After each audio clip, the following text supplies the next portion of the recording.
I've always suspected those kids aren't mine. Prove it, or this marriage is over." He slammed his fork down with such force, sending droplets of chicken noodle soup across the tablecloth. My hand froze, the ladle suspended. I couldn't process his words. "What did you say?" "We were just having a normal family meal." Our twins, Jari and Amara, were in their rooms doing homework. I had just served them their favorite creamy chicken soup. Everything seemed perfectly normal until it wasn't. "You heard me perfectly well, Imani." Wami shot up from the table, his face a mask of crimson rage. "For 15 years I've been raising another man's children. 15 years. A laugh escaped me, not from humor but from the utter absurdity of this accusation, the realization that my husband of 20 years was suddenly a complete stranger. "Wami, have you completely lost your senses?" I demanded. "Whose children are you even talking about? Don't play innocent with me." He slammed his fist on the kitchen counter. "I know all about him, your colleague. You remember that company gala from 15 years back?" I searched my memory, trying to recall. 15 years ago, I worked as a bookkeeper for a large retail company. I was heavily pregnant with the twins. I never even attended that party. My morning sickness was far too severe. "I wasn't at that gala," I told him, firmly. "I was 7 months along on bed rest with swollen ankles and feet. You are making this up." He grabbed his phone and thrust the screen into my face. "Look here, you are getting cozy with some guy." The blurry image did show me in a black dress beside a man. I peered at it. "Oh, for heaven's sake. That picture is from the company's anniversary ceremony. It wasn't a party. It was an official work event.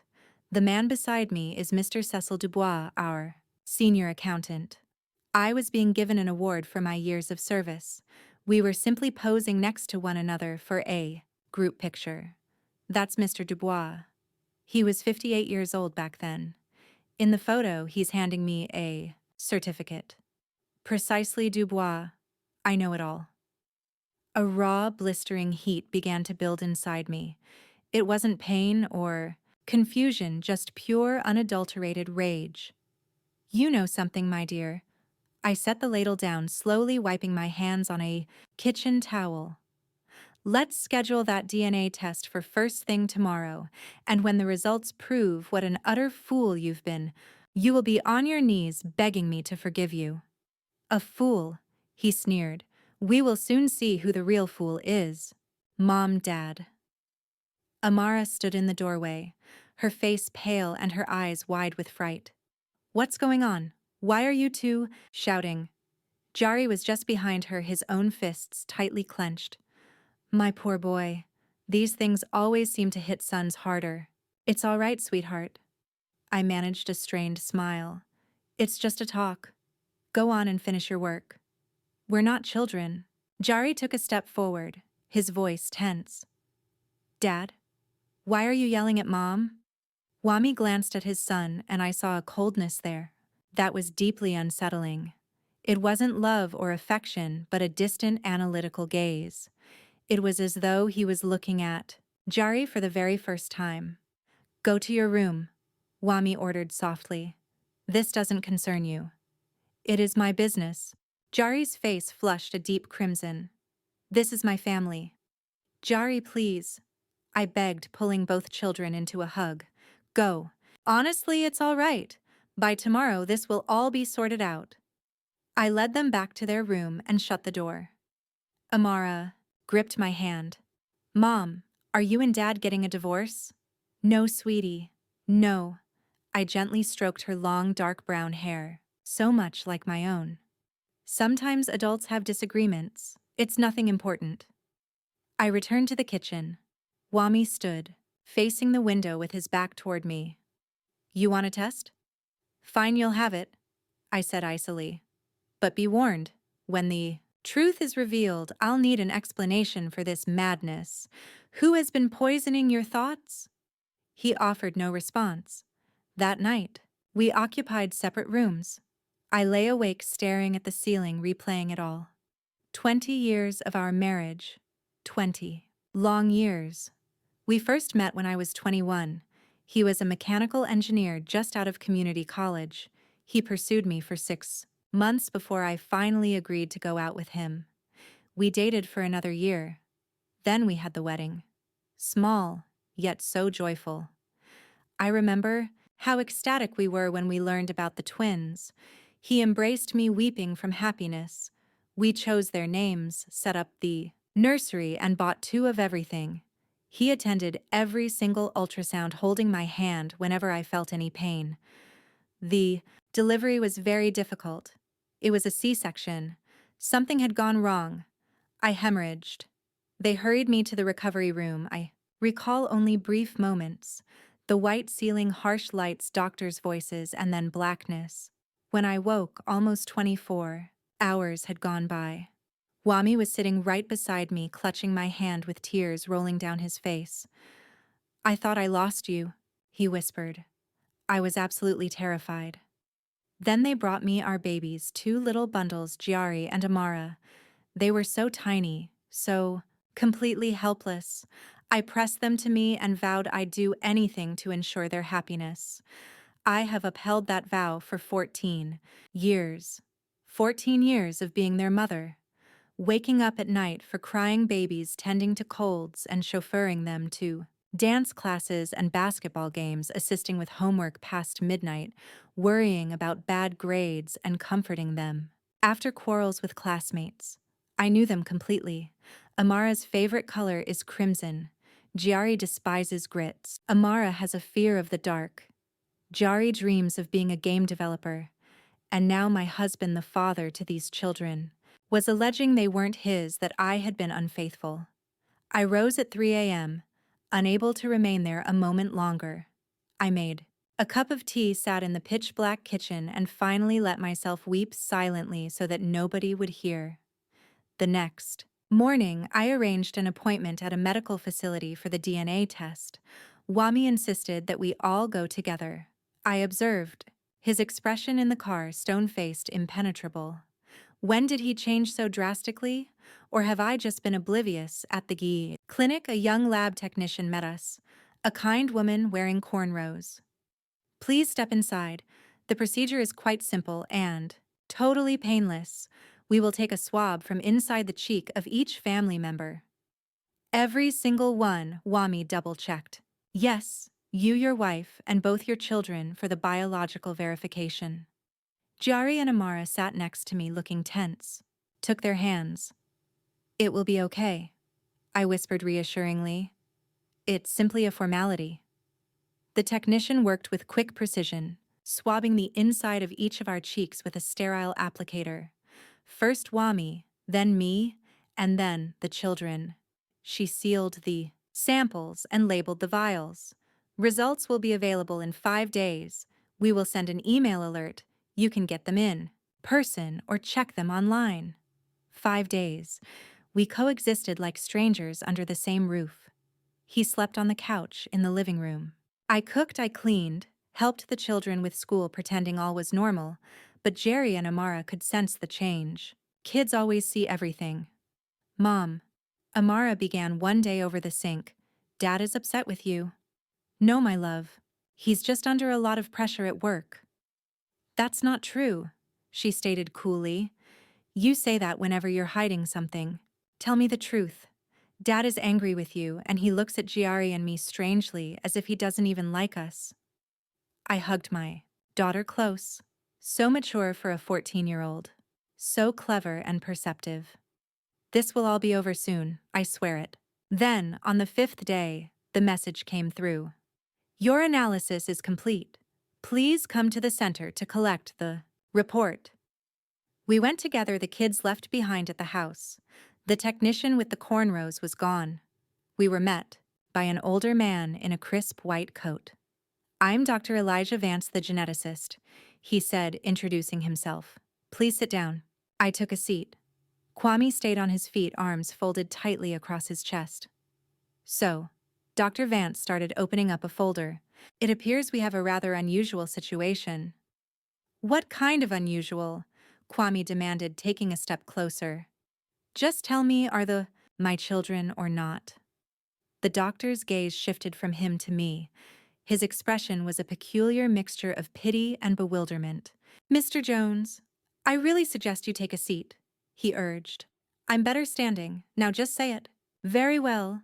Dr. Vance took a breath. "The analysis indicates that both children, Giari and Amara, are not the biological children of either of you." The silence was deafening, utterly absolute. His words were just noise incomprehensible. It was as if he was speaking in a tongue I didn't understand. "What?" was all I could choke out.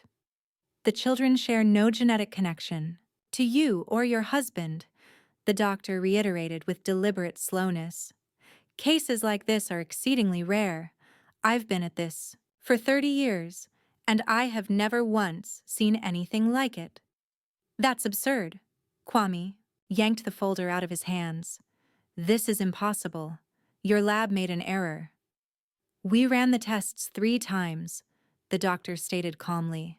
"There is no error. I realize this is a profound shock, however.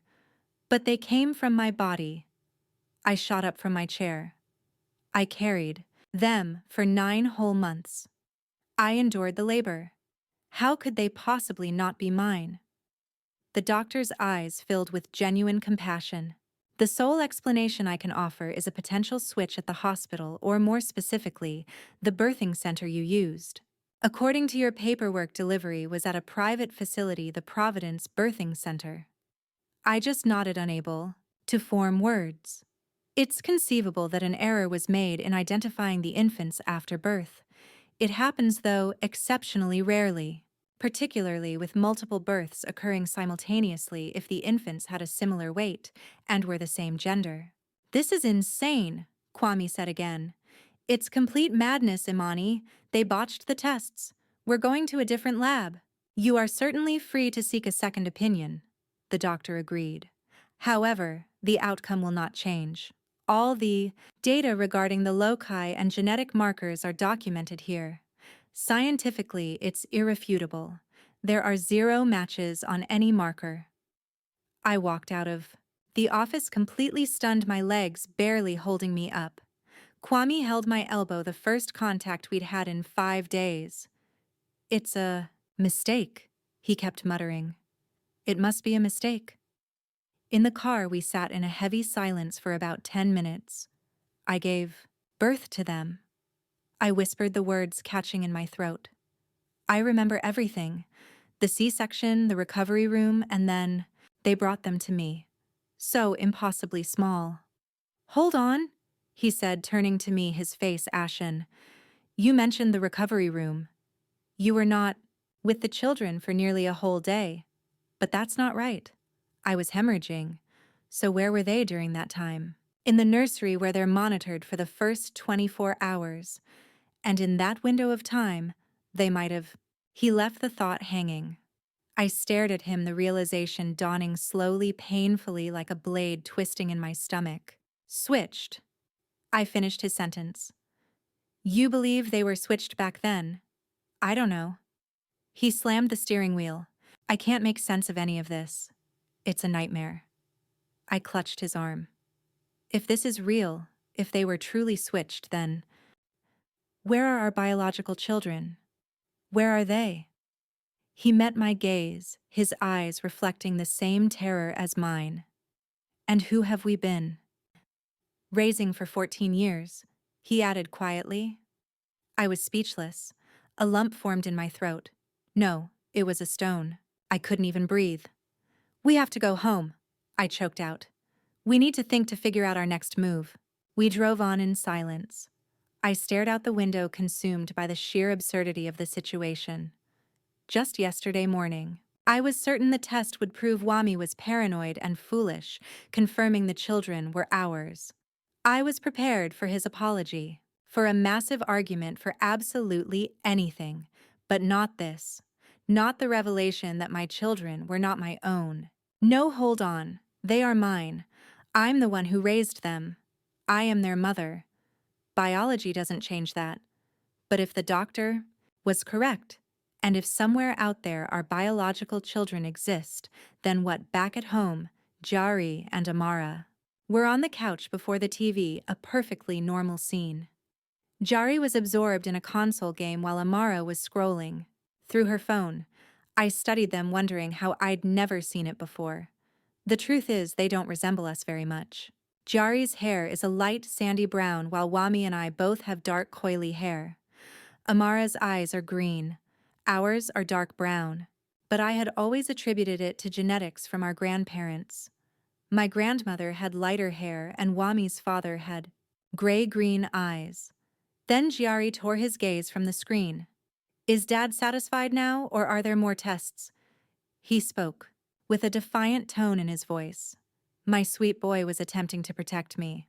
Oh God, he has no idea. Neither of them does. Jari. I began to speak, but Wami interrupted sharply. Go to your rooms. We have to talk again. Amara rolled her eyes. Are we going to be constantly sent to our rooms while you two sort things out? Amara! I raised my voice, and my daughter actually flinched. I had never once shouted at her before. Please, this is very important. Just go. They left looking wounded. Amara slammed her door. I heard. Jari turned his music up loud, his usual form of protest. Wami and I sat in the kitchen. On autopilot, I brewed some tea and set a cup before him, but he didn't touch it. What are we going to tell them? I asked. Nothing. For now, we say nothing. How can we say nothing? They can sense it. They already know something is wrong. We will get a second test at another lab. We're going tomorrow. Then he went completely silent. And then what? Then we will handle it. He got up. I need to think. I need some space. He went into the living room.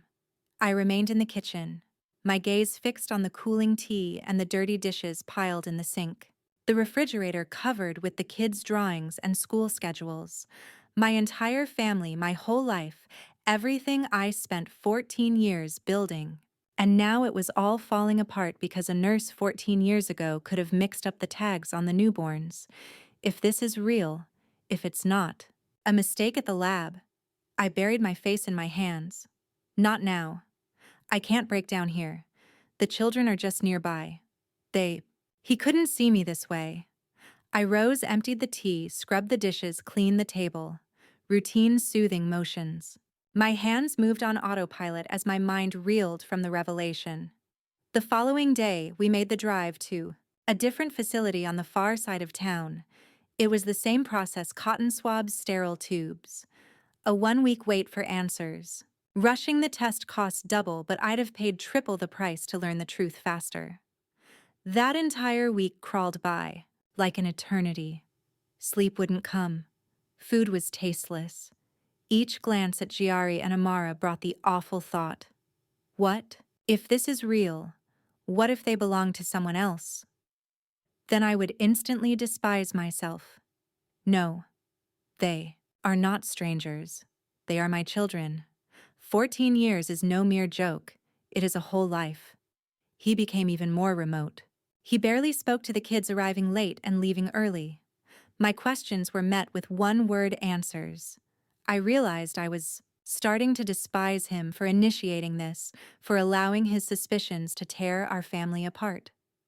The results of the second test arrived on the 7th day. I went to get them by myself. Wami was at work, or so he had claimed. A different doctor, a different office, but the same manila folder. The results are identical to the prior test you conducted. The physician stated not bothering to offer a chair. No match was found on any genetic markers. The children are not biologically related to you or your husband. I suggest you consult an attorney about a potential mix-up at the medical facility. I grabbed the file, left the office, got in my car, set the folder on the seat beside me, and only then did I allow myself to break down completely. It was real, not a mistake, not his paranoia. It was the truth. My children were not my flesh and blood. Somewhere out there, other children existed. My biological children. They grew up without me. They don't know me. Maybe they don't suspect a thing. And I've raised children who weren't mine by birth. Loved them. Saw them as my very own. God, I still love them so much. Does this change anything? Is biology all that matters?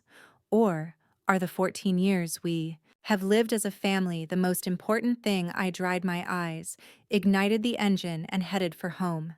I had to do something. I could not just sit still. That night, once the children were in bed, I presented the results to Wami. He gazed at the papers for a long moment before setting them on the table. So it is true, he murmured. Yes. So what are we going to do? I stared at him, my husband of 20 years, the father of my children. No, not their father. God, this is so complicated. We are going to that clinic, I declared. We will speak to the management, demand answers, and look through the archives. There must be something in the paperwork. And if there isn't, we will get a lawyer and we will file a formal lawsuit and demand a complete investigation. I'm not dropping this, Wami. I need to know what happened. And where are ours? I corrected myself. Where are our biological children? He just nodded. All right, we can go tomorrow. I got no sleep that night. I lay awake wondering how to tell Giari and Amara. Should I even say anything? Why shatter their world? But I also knew I couldn't stay silent forever. Sooner or later, they were bound to discover the truth. It was better coming from me, from us. The next morning, we drove to Providence, the very same birthing center I had used 14 years prior. The place had gotten bigger over the years. It had a new sign and fresh renovations. A cheerful young woman met us at the front desk. Hello, how can I help? I delivered my children here 14 years ago. I began, and a serious problem has arisen. We need to see your archives. Documents about the birth immediately. The woman's expression shifted to a professionally polite mask.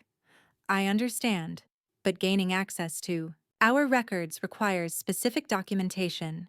You may file a formal request and we will respond within 30 business days. 30 days. Wami's voice rose sharply. We don't have that kind of time. I do apologize, but those are our regulations. Listen, I leaned in over the counter. A horrifying mistake was made in your clinic 14 years ago. We have just received the DNA results. The children that I gave birth to in this hospital are not our biological children. Do you comprehend what I'm saying? The woman's face turned ashen. I lack the authority. You'll need to speak with the chief medical officer, but he is available by appointment only. Book us for today. Today's schedule is entirely full. I can schedule you for the day after tomorrow at 2 p.m. I had the urge to scream, to slam my fist on the counter, to demand an immediate audience, but I understood it would be pointless. Bureaucracy is an unmovable force everywhere. Fine. The day after tomorrow at 2 p.m., schedule it. We walked out of the center. Wami appeared utterly bewildered. What now? Now, I stated, taking out my phone. We find ourselves a very good lawyer, one who specializes in cases of medical negligence. The very first search result provided the contact for attorney Zahara Concade. 15 years of experience practicing medical law. A record of winning cases against major clinics and glowing reviews. I dialed. The phone was answered instantly. Hello, this is Attorney Concade. Her voice was deep and assured. Good afternoon. My name is Imani. I require your legal assistance. I am in a profoundly complex situation. Tell me everything. I explained it all in a few sentences. A mix-up at the birthing center. 2 children, 14 years of age, a DNA test. A heavy silence filled the line. Be in my office today at 4 p.m. Zahara finally commanded. Bring every single document, the children's birth certificates, all discharge papers from the clinic. The test results, everything in your possession. Thank you, I exhaled. Thank you so very much. Do not thank me yet. It is too soon. These cases are exceedingly complex, but we will make the attempt. We arrived at her office at exactly 4 p.m. It was situated in an older, downtown building, a compact office overflowing with stacks of files and books. Behind the large desk sat a woman in her 50s in a crisp gray suit. With short salt and pepper hair and intelligent, discerning eyes, Zahara Concade. She stated her name, shaking our hands with a powerful, almost masculine grip. Sit. Tell me the entire story in detail. Beginning from the very start, I told her about Wami's insistence on the test, the results, the second test, and the clinic's indifferent reaction. Zahara listened without a word occasionally, jotting down notes. Show me the results of the tests, she then requested. I handed both of the folders to her. She studied them intently. I see. The tests were processed in certified labs. It will prove quite difficult to contest them. You gave birth at the Providence 14 years ago. Yes. Do you know if there were other births that day? I don't know. They moved me into recovery right after the C-section. I remained unconscious for almost 24 hours. Zahara nodded. That is the most crucial factor. The switch must have happened during that 24-hour period. We must check the clinic's records to discover who else delivered twins on that day or in the few days that followed. They refused to provide us that information without some written request. That is standard. We will draft a court subpoena, but let's try to handle this peacefully first. I'll join you for the meeting with the chief medical officer. When is that scheduled? It's the day after tomorrow at 2 p.m. Good, I will be there. In the meantime, I will pull all the records for the clinic. I am going to check for any previous complaints. I will check their licenses. Who was in charge of the maternity ward back then? This will require a few days of work. What are your fees? Wayne asked. Zahara named a price. It was substantial yet not exorbitant. Does that work for you? Yes, I nodded. We must have results. The cost is not important. I cannot promise results, but I can promise to do everything I possibly can. She stood. We'll meet up the day after tomorrow before the appointment. I will send the address to you. We left the lawyer's office just as dusk was falling. We drove home in complete silence. I thought about going to work tomorrow, having to pretend that everything was fine, smiling at my colleagues, balancing accounts, living a normal life, as if my world hadn't just been turned upside down. At home, our children were already sound asleep. Jari had left a note on the table. Warmed up dinner for you. Good night. I stared at his rounded, childish handwriting. My responsible, thoughtful boy. He always watched over his sister. Always made sure that everything was all right. A stranger's child. How could he ever be a stranger's child? Wami went to the living room without speaking. I stayed behind in the kitchen and sat at the table. Then I put my head into my hands, and right then it truly hit me. I had biological children, twins somewhere, out there. They had also been switched. They were living with a different family. Thinking those people were their parents, not knowing of my existence, not knowing that somewhere a woman gave birth to them who had carried them for 9 months, who nearly died delivering them. And that other woman, the mother of Giari and Amara, had no idea either. She was just living her life, raising my children. Lord, how complicated this all is. And the big question, what do I do with this knowledge now? The meeting with the chief medical officer of Providence was scheduled for that Thursday. Zahara Kate showed up half an hour before the appointment. We met at a coffee shop across the street from the center. I pulled all of the information, she said, taking out a tablet. On the day of your delivery, there was just one other patient who gave birth to twins. Zuri Henderson, 31 at the time, also a C-section, also with complications, but not as serious as yours. She was discharged on the 5th day. I felt my heart pound much faster. Henderson. Where are they now? Can we contact them? They live here in the city. They own a chain of nutrition stores, quite successful. I have already sent an official request through their legal counsel asking for a meeting. No response as of yet. They will refuse. Wami interjected. Who would want to upend their life that way? Possibly, but we have grounds to file a lawsuit demanding a genetic test. It is a lengthy process, though. How long? Months. Maybe a year. A year, an entire year of uncertainty. No, I said with conviction. I cannot wait a year. There has to be another way. Zahara watched me intently. There is an unofficial route. You can try to reach them directly, find them on social media, write a letter attempt to accidentally meet them. Sometimes the human touch works better than the legal one. The chief medical officer was a stout man in his 60s with a polished bald spot and heavy jowls, Dr. Kenneth Davies. He heard us out as we explained our story, his brow furrowing deeper. I understand your concern, he started diplomatically, but 14 years have passed. Our staff has completely changed. Documents. He shifted uncomfortably in his chair, a telling sign. Well, you must understand. The archives from that period. I want to see the documents, Zahara interjected sharply. The labor log for that specific day, the medical charts, and the protocols for transferring newborns. It should all be in the archive. It is the law.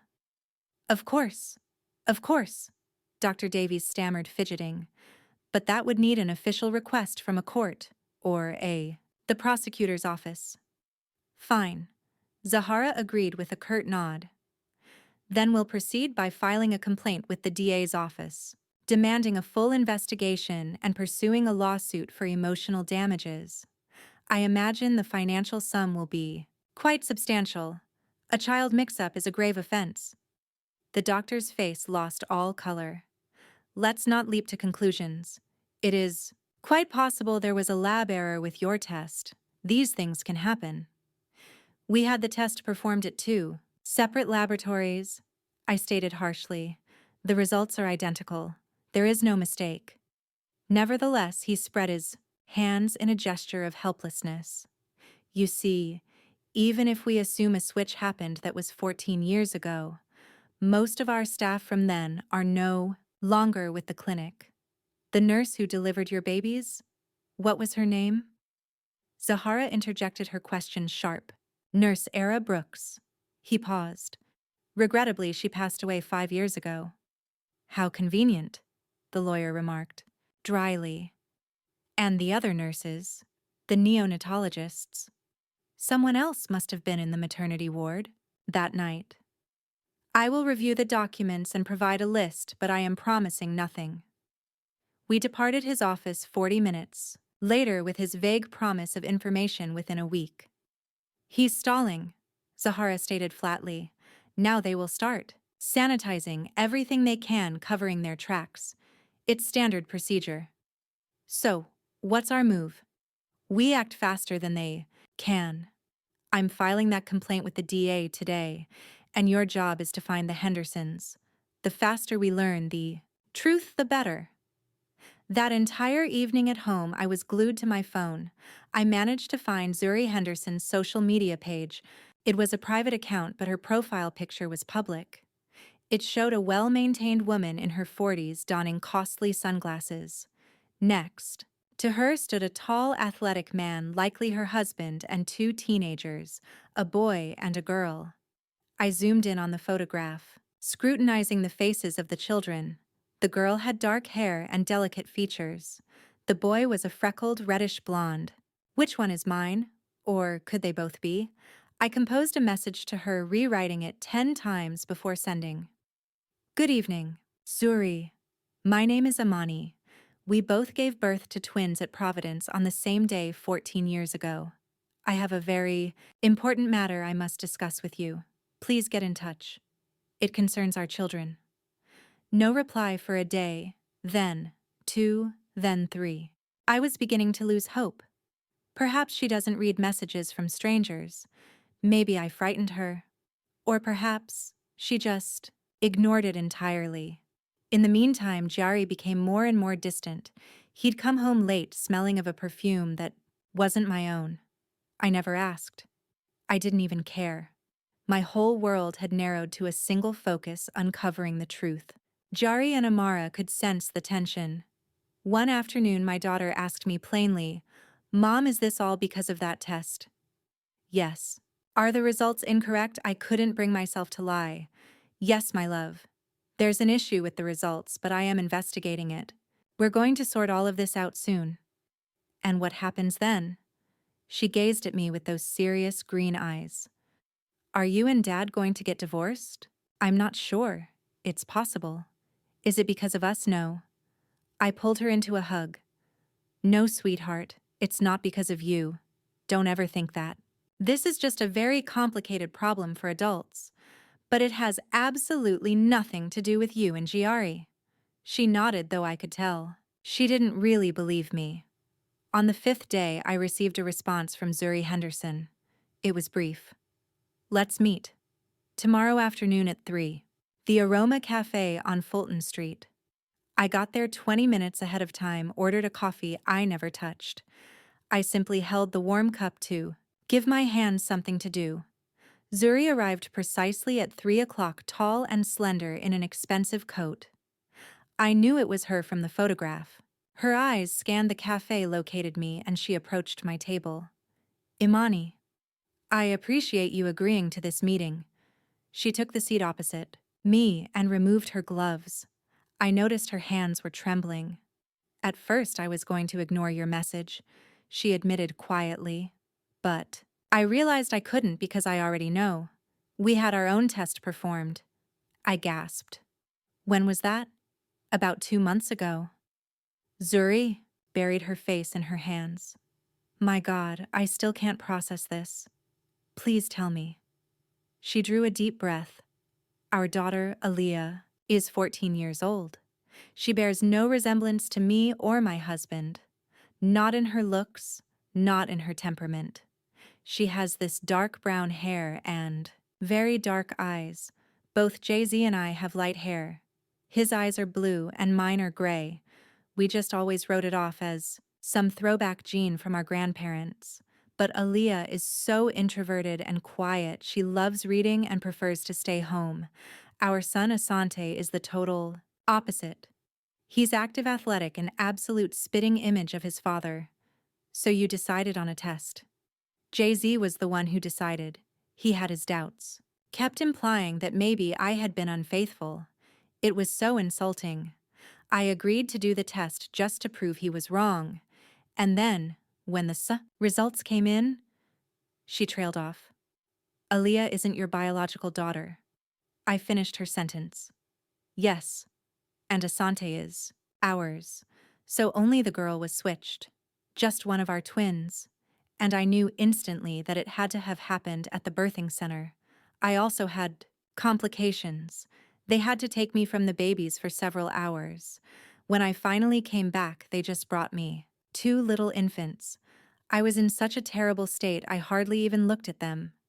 I just took them in my arms and held them tight. And what did you do after that? A bitter smile touched her lips. Nothing. Jay-Z and I had a massive fight. He put all the blame on me, said I'd been lying to him for 14 whole years, that Aaliyah could not be his daughter. I attempted to explain about a potential mix-up, but he refused to listen. We are now living like complete strangers under the same roof. We haven't told Aaliyah a single thing. She has no idea. I remained silent, letting all the information sink in.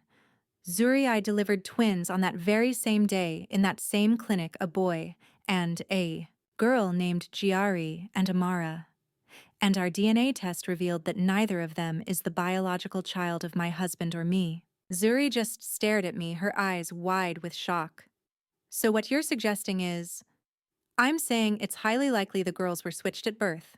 You're Aaliyah and my Amara. Your daughter is biologically mine, and my daughter is biologically yours. There was a long, ringing silence. Oh my God! Zuri whispered, her voice barely audible. Oh my God!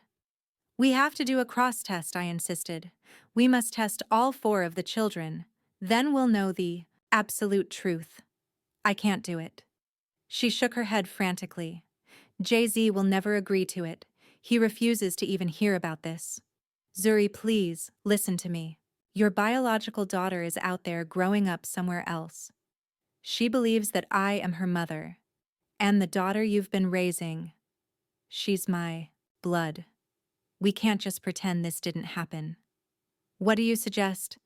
Her voice cracked with tears. Just switch them back. Telling 14-year-olds that their parents aren't really their parents, that they should go live with strangers. No, I don't know, I admitted. But we can't stay silent. They deserve to know the truth. Zuri wiped away a tear. I need a week. I have to think to talk to Jay-Z. This is just... I can't do this yet. I get it, but we're running out of time. My lawyer already filed an official complaint with the district attorney's office. A formal investigation is about to begin, and then this whole thing will go public. It would be better to sort this out between us first. She nodded slowly. Just give me a week. All right? We swapped numbers. I watched her leave this tall, elegant woman who was my daughter's mother. It felt so incredibly strange to even think it. When I got home, a surprise was waiting. Kwame was packing a bag. What are you doing? I demanded. I'm leaving, he stated, without even looking at me. I found an apartment. We need some space to think to sort this out. Sort this out. I let out a bitter laugh. Or are you just running away? He finally met my gaze, his eyes full of guilt. Imani, I can't look at them every single day and think, they're not my kids, they're strangers. You've raised them for 14 years. I raised them because I believed they were mine.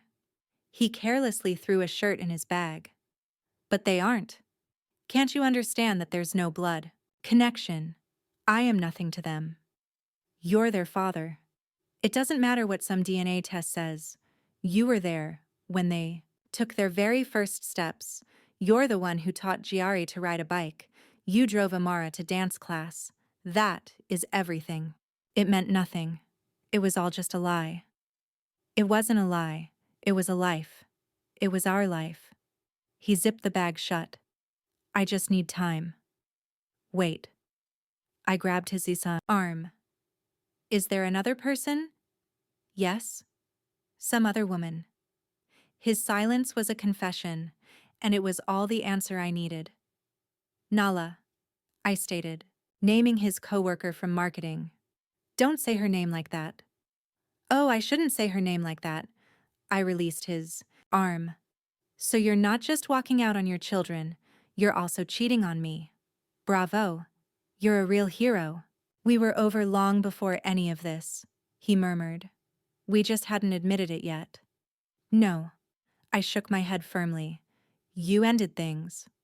I am still right here. I'm still fighting for this family while you're just running away. Believe whatever you want. And he was gone. The front door slammed behind him. I just stood there in the living room, his clothes strewn across the floor, and I just started laughing, hysterically until the laughter turned to sobs, because the only other option was to scream. Mom. Giari was standing in his doorway looking pale and scared. Is Dad gone? Yes, sweetie. Is he gone for good? I don't know. He came over and wrapped his arms around me. My boy, nearly a man now, already half a head taller than I was. Everything will be okay, Mom. He whispered into my hair. We can handle this. And then I just burst into tears on his shoulder. My own son was the one comforting me. My whole world was completely upside down. That next week crawled by so agonizingly slow. I went to work, made dinner, and helped with homework, just pretending everything was normal. Kwame never called. But Zahara, Concade, checked in daily. The district attorney's office had officially begun its investigation. The clinic was providing documents. They did, in fact, confirm that on that specific night, there were 2 sets of twin births, mine and the Hendersons. Nurse Ala Brooks was the one who delivered both sets of twins. The second nurse on duty was a woman named Ayanna Cole. It turns out she's still alive and is working at a different clinic. I've already found her, Zahara told me. I've set up a meeting. Can you come with me? Absolutely. Nurse. Ayanna Cole was a woman in her 50s, her face weary but her eyes kind. She welcomed us into her apartment, offering us tea before we sat on her sofa. I remember that night. She began at once. 2 sets of twins. It was so rare. Both C-sections, both with complications. Nurse Brooks was rushing between the 2 operating rooms. I was doing my best to help, but we were severely short-staffed. Night shift, you know. I asked. What happened? She sighed. After delivery, all the newborns are moved over to the nursery. Each infant gets a tag with their family name and birth time. But that particular night there was just so much commotion. 4 newborns arrived at once, 2 boys and 2 girls. They looked so similar as infants often do. I was placing their identification tags. I remember I was distracted by a phone call. The recovery room needed an update on one of the mothers, and when I finally returned 2 tags, were lying side by side. I couldn't recall precisely which girl they belonged to. I put them on, but I realized I could have mixed them up. You could have mixed them up, Zahara echoed. Yes. Nurse Cole started to cry. I could have.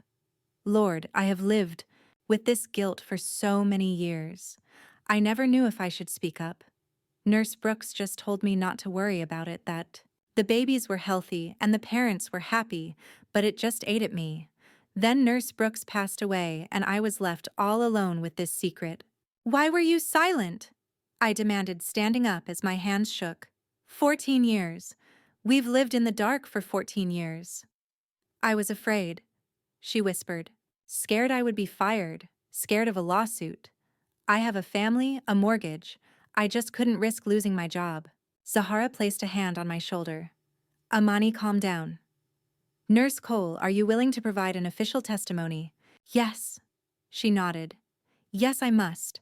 I've carried this burden far too long.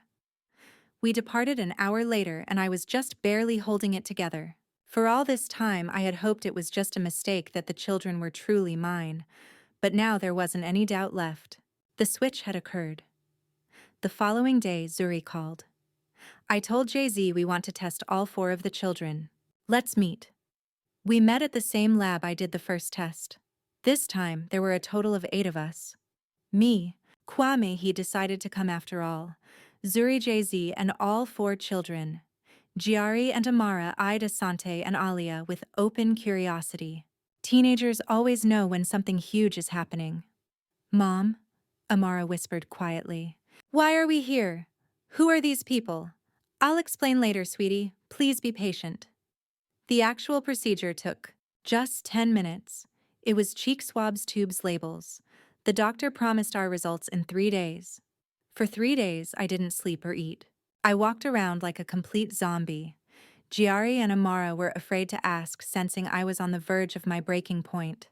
The results arrived on Friday evening.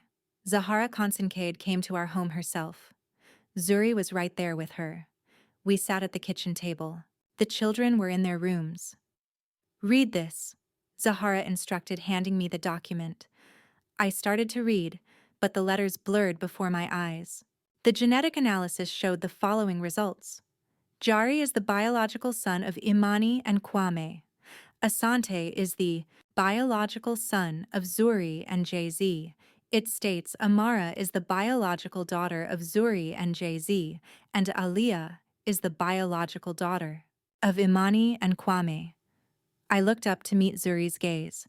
She was staring back at me. The girls were switched. I managed to choke out. Yes. My daughter is Aliyah. Yes. And that means your daughter is Amara? Yes. We sat in complete silence. I don't know how much time passed by. It could have been a minute or maybe an hour. Now what? Zuri asked. Now, Zahara said, we have to tell the children the truth and decide how we would proceed. I looked toward Amara's room. My girl who wasn't truly mine, but the one whom I adored, loved enough to give my life for. And out there, another girl existed. Aliyah, my own flesh and blood, who had no idea I existed. How can we tell them? I murmured. How does one tell a child you aren't their real mother? We will tell them as one, Zuri stated. All 4 of them at the same time. They need to see we're united in this. When? Tomorrow, at our place. Arrive at 3 o'clock with the kids. I just nodded. I got no sleep that night, just lay there gazing at the ceiling. The next day, my entire world would be turned upside down. Tomorrow, I had to tell Amara that she wasn't my daughter by birth, and I would finally meet Aaliyah, my actual child. But what did that truly change? Amara would always be my child. I'm the one who raised her. I love her. What did blood matter? And as for Aaliyah, that poor child was about to learn her mom wasn't her mom, that some other woman out there had actually given birth to her. God, everything is just so complicated. That morning, I brought Giari and Amara together. We have to go somewhere, I told them. To see another family, we must have a very serious talk. What about? Giari questioned. Is it about you, or us, or what went on? 14 years in the past, Mom. You're starting to scare me. I know, sweetie. I'm sorry, but this is the only way. Please trust me. We got to the Henderson's home right at 3 o'clock. Their house was in a wealthy area, a large and lovely place. Zuri was the one who opened the door. Her face was pale. Her eyes were bloodshot. She hadn't slept a wink either. Please come in. In their living room, Jay-Z, Sante, and Alia were all waiting. It was the first time I'd seen my biological child this close. A tall, slim girl who had dark, brown hair and deep, dark eyes. The resemblance was uncanny. She looked so much like me. The same features, the same shape of her eyes. Giari and Amara trailed behind me, hesitant. Have a seat. Zuri motioned toward the couch. We all sat down. The kids were looking at us warily. What is happening? Amara demanded. My eyes met Zuri's. She gave a slight nod. Begin. I inhaled deeply. Children. I started. What I am going to tell you is incredibly hard and painful, but you deserve to know the truth. 14 years ago, a terrible mistake was made at the birthing center. My words came out slowly, each one chosen with care. You were accidentally switched. Not everyone, just the girls Amara and Aliyah. A deafening silence fell over the room, utterly complete. What? Amara finally whispered. We've done a test, every single one of us. And the results show that Amara, you are the biological child of Zuri and Jabs, and Aliyah is my biological daughter? Mine and your father's? Amara just stared, her face completely drained of color. You're kidding me. No, that's insane. This must be some kind of nightmare. Amara, I know this is a shock, but you're not my mother. Her voice was shaking. Are you saying that I'm just a stranger here? No. I reached for her, but she recoiled. You are not a stranger. You will always be my daughter. You're only Zuri's daughter by birth. And just who is Zuri? Amara gestured to her. This woman here, she means nothing to me. Amara, please, calm yourself, Zuri begged. You don't get to tell me what to do. You are not my mother. I am your birth mother, Zuri replied, softly. I don't care about that, Amara shouted, leaping to her feet. I refuse to hear this. I don't want any of this. She fled from the room, slamming the door behind her. My instinct was to go after her, but Giari held me back. Let her have some time, Mom. Aliyah had also started crying, silently burying her face into Zuri's shoulder. I don't want to leave with them, she murmured in a low voice. Mom, please. I don't want to. Go with strangers. Nobody is going anywhere, Zuri declared. Aliyah, you need to hear me. You are staying right here with me, with us. You are my daughter. You have always been, and you will always be mine. But I'm not really yours. I belong to her. Aliyah glanced at me and I met her stare. My child, my own blood, but she was so distant, so frightened. It was clear she wanted nothing to do with me. Aliyah, I whispered, I'm not here to take you away. Zuri is your mother, the one who brought you up. I only want a chance to know you, if you would. Want that? Her silence was the only reply. Asante and Giari sat still. The boys, they were the only ones still in their original homes. For them, nothing changed. This is so unfair, Asante suddenly blurted out. Why was it the girls, swapped, and not us? It was random, Jay-Z replied. Just pure luck. A twisted, horrible chance. The meeting was an absolute disaster. Amara wouldn't leave the room. Aaliyah was crying uncontrollably. Zuri and I just stared at one another completely lost. Just give them time, Zahara Konsenkate advised. It's a huge shock. They'll need time to process. We left.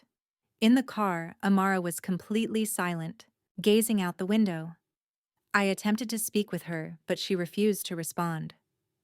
Back home, she immediately locked herself in her room, refusing to come out for dinner. Jerry took her a plate, but the food remained untouched. Later that night, I heard sobs. I went to her bedroom door. I longed to go inside, but I couldn't bring myself to.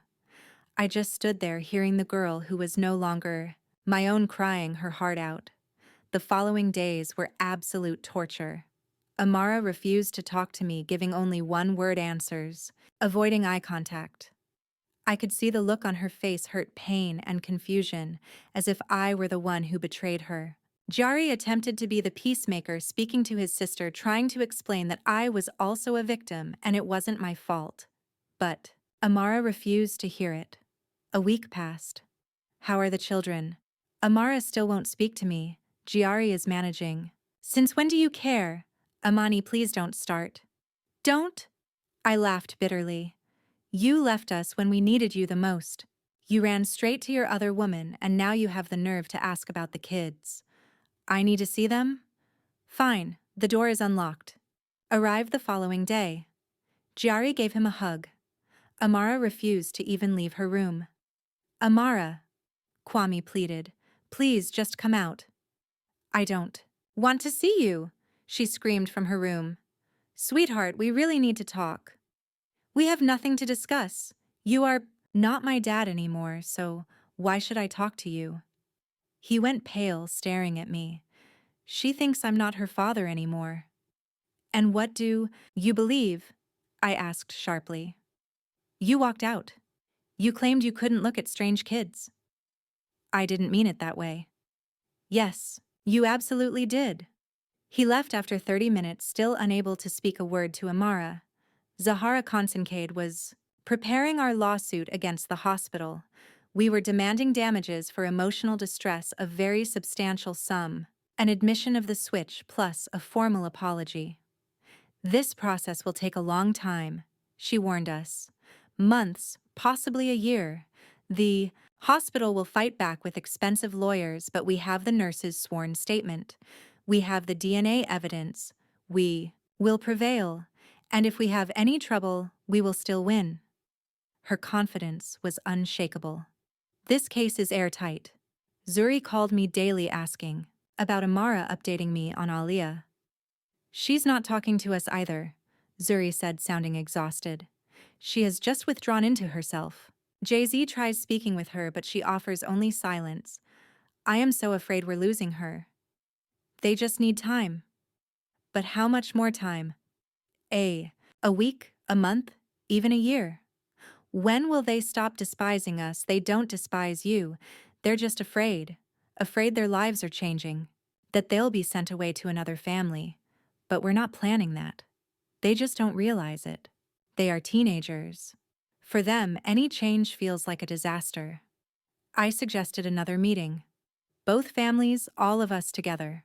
To prove to the kids that nothing awful was about to happen and that they would remain in their own homes with their parents. We met on neutral ground at the park. We sat on benches sipping coffee from flasks while the children kept their distance. 4 tense and silent teenagers. Guys, I started. We need to explain something. None of what has happened is your fault. It was a horrible, foolish mistake that was made 14 years ago. So what's the plan? Amara asked. She hadn't said a word to me all week. Are you planning on switching us back now? No, Zuri and I both replied in unison. No, I reiterated. Nobody is switching anyone. You'll stay in the families that raised you. Because a family isn't just about blood. It's about love nurturing all the years we've spent together. Then why start all this? Aliyah stared at me. Why did you even do the test? Our lives were fine. Because we deserve to know the real truth, Zuri replied. And you deserve to know too. I didn't want to know, Aliyah whispered. Me neither. Amara agreed while Giari and Asante stayed quiet. The situation was less complicated for the boys. They remained with their biological parents so they didn't need to question their own identity. We're not expecting you to accept this overnight, Zuri explained. We just need you to know that we're all here for you. We all love you and will continue to love you regardless of what happens. Even if I'm not really your daughter, Aliyah asked Zuri. You are my daughter. Zuri took her hand gently. For 14 years you've been my daughter and you always will be. Aliyah dissolved into tears, clinging to Zuri. Amara watched them, her eyes filled with envy. She desperately wanted the same reassurance. She needed me to say those exact words to her. I went to her and sat down beside her. Amara, my sunshine, please listen. I cupped her face with my hands. You were, and will always remain my daughter. Did you give birth to me? No, but I raised you. I was there for your first tooth when you learned how to walk, and when you went to school for the very first time. And when you experienced your first crush. I know you better than anyone else, and I love you more than my own life. But I'm not your blood, she whispered softly. Blood is just liquid, I said, pulling her head to my chest. But love is everything, and I love you. Do you hear me? I love you. At that she began to sob, hugging me with a desperate tightness. I gently stroked her hair and cried along with her. I'm sorry, Mom, she sobbed out. I'm sorry for how I behaved. You have nothing to be sorry for, baby. Nothing at all. We remained in that park talking until the evening. The children had questions and we answered honestly without sugarcoating the truth. Asante turned to Amara. Is it weird that we're technically brother and sister? Yeah, she nodded in agreement. Super weird. You want to hang out sometime? Maybe so. As we prepared to leave, Aliyah walked up to me. Would it be okay if I called you, she stammered out. Imani, I gently prompted. Just call me Imani, not Auntie or Mom unless you want to. Okay, Imani. She tested the sound of my name. Could I come visit sometime to see your house? Of course. Come over whenever you want. A week later, she arrived timid and unsure. I led her through the apartment, pointing out family photos and the children's early drawings. She studied everything with care. It's cozy here, she said softly. Thank you. Our home is larger, but this one feels warmer somehow. We sipped tea in the kitchen, just talking. I was beginning to know her. My daughter, she adores reading and dreams of becoming an author. She writes stories but is far too shy to share them. I used to write as a child too, I admitted. Terrible poetry most likely, but I loved it. Really? Her face lit up. Do you still have them? Somewhere in an old notebook. That'd be incredible. Amara walked into the kitchen, saw Aliyah, and froze. Hi, Aliyah said gently. Hi, Amara answered. They just looked at one another. Two girls the same age, one, fair one, dark one, the daughter of my flesh, the other, the daughter of my heart. Want some tea? Amara offered. Yes, please. They sat beside each other and began to talk. About school, about music, about books. Little by little, the tension eased. Soon they were laughing, finding common interests. I watched them, a thought forming. Perhaps this isn't so terrible. Maybe good can rise from this nightmare. 2. Families, 4 children, all intertwined now. I filed for divorce 1 month after our meeting in the park, making it official with the court. I can't pretend anymore, he said. We're done. Amani. We were over the moment you left for her, I retorted. But I suppose the paperwork is necessary. The divorce was swift. There was little to divide between us. The apartment was mine. The children stayed with me. He paid child support for Giari, as Giari was his biological son. He had no legal obligation to Amara, but he paid for her too. A guilty conscience, I imagine. He and Nala didn't make it. They split up after just 3 months. He ended up alone, renting a place, seeing the children 1 day a week. Jari would go, but Amara always refused. "He's dead to me," she confessed one time. "A real father wouldn't abandon his daughter in her pain. I didn't push it." She was entitled to her feelings. Our lawsuit against the clinic started 4 months later. It was a long and grueling process. The clinic's legal team argued the mix-up was unconfirmed, that the nurse's testimony was untrustworthy, and that the genetic tests could be flawed. Zahara Kincaid dismantled their arguments piece by piece, presenting documents, expert witnesses, and the nurse's sworn statement. The clinic battled us until the very end, but we were victorious. After 8 long months, the court confirmed the reality of the switch. They awarded each family $2 million in damages. The clinic was mandated to perform an internal investigation and reinforce their newborn identification procedures. "This is a victory," Zahara told me. "Not just for you, but for all families. This can't happen again."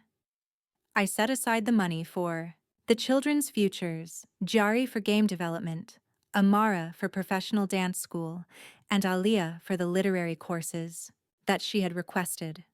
And yes, Aliyah became a fixture in our lives. She visited every week, occasionally staying overnight. Amara was envious initially, but she grew to accept it. They eventually became friends.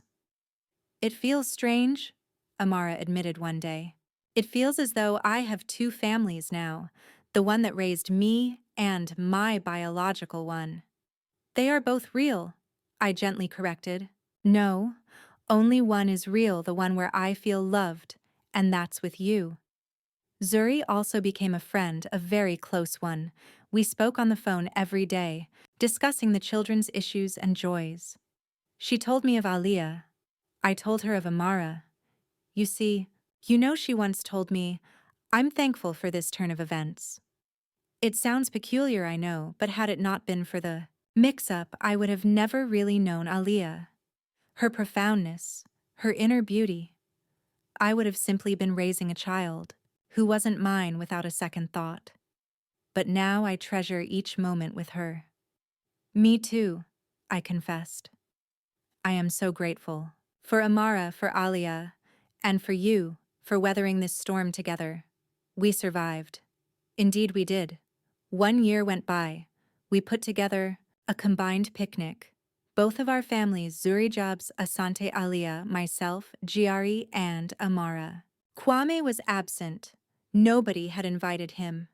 We found a spot on the riverbank, laid out a blanket, and unpacked all the food. Kids were swimming and laughing, splashing in the water. I just watched them. Jari, so tall and strong, nearly a grown man. He was off to college to study computer science. Amara, lovely and self-assured, a professional dancer with dreams of attending Juilliard. Then Asante, our athlete who won first place in the city's swimming competition. And Aliyah, who had her very first short story published in a local youth magazine. 4 children, 2 families, now all connected by an unbreakable link. Aliyah emerged from the river, came over to me and sat beside me. "Imani, may I ask you something?" "Of course." Do you regret that any of this ever happened?" I paused to think. Did I regret it? 1 year ago, my answer would have been yes. Regretted being robbed of my own flesh and blood, that I'd raised another's daughter for 14 years, that my whole family was torn apart. But now, no, I said, I don't regret it.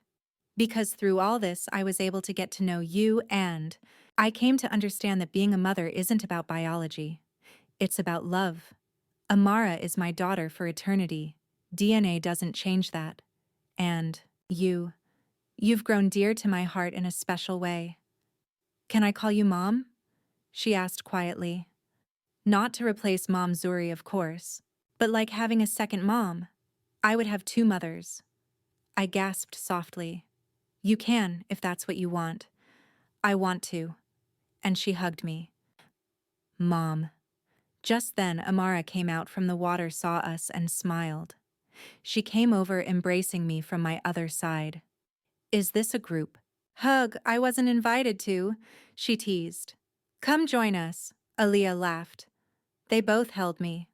Two girls, one of my blood, one of my heart, both of them my daughters. Zuri watched us with a gentle smile. I could see tears on her cheeks, tears of joy. Hey, what about us? Giari and Asante came over. We want to be part of this hug too. And so there we all were, the five of us, embracing and laughing. The sun began to set over the river, turning the water to gold. You know, Amara said, we have got to be the strangest family in the whole world.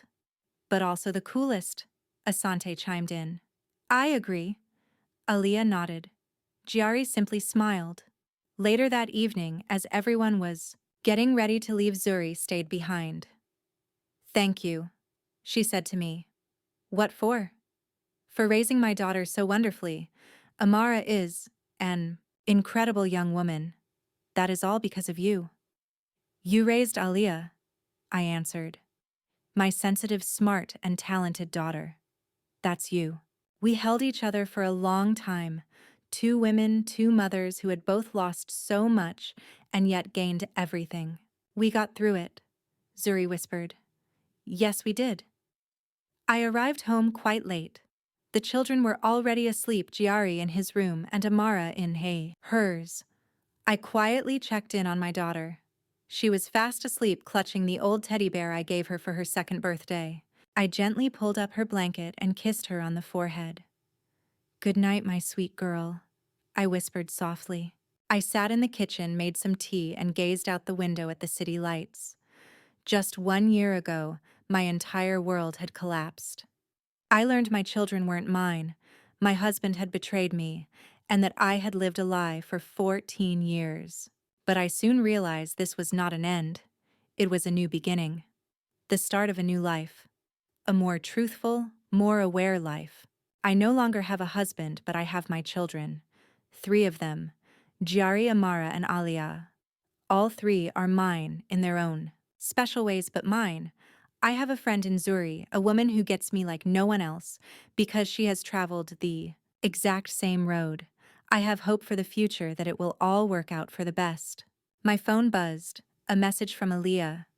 Thanks for today, Mom. It was the best. I smiled and wrote back, for me too. My sunshine. Good night. I put my phone aside, finished my tea, and got up. Tomorrow was going to be a new day. There would be some problems. There would be some difficulties. There would be moments when I would want to surrender. But I would get through it. We would get through it because we are a family. Odd, complicated, built from fragments, but family. I switched off the kitchen light, walked to my room, lay down on my bed, shut my eyes, and for the first time in a full year, I fell into a peaceful sleep. No nightmares, no anxiety, no fear. I just slept, because I knew everything was going to be all right. Not flawless, not a fairy tale, but it would be all right. Genuinely all right. And that was enough. Did you enjoy this story? And from which city are you tuning in from? Let's connect in the comments.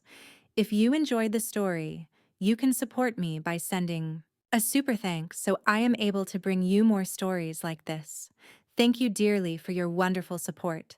I am looking forward to your comments on this tale. On the screen, you can see 2 new life stories that I would highly recommend. There is so much more on my channel. Don't forget to subscribe. I'll see you in the next life story with love and my regards.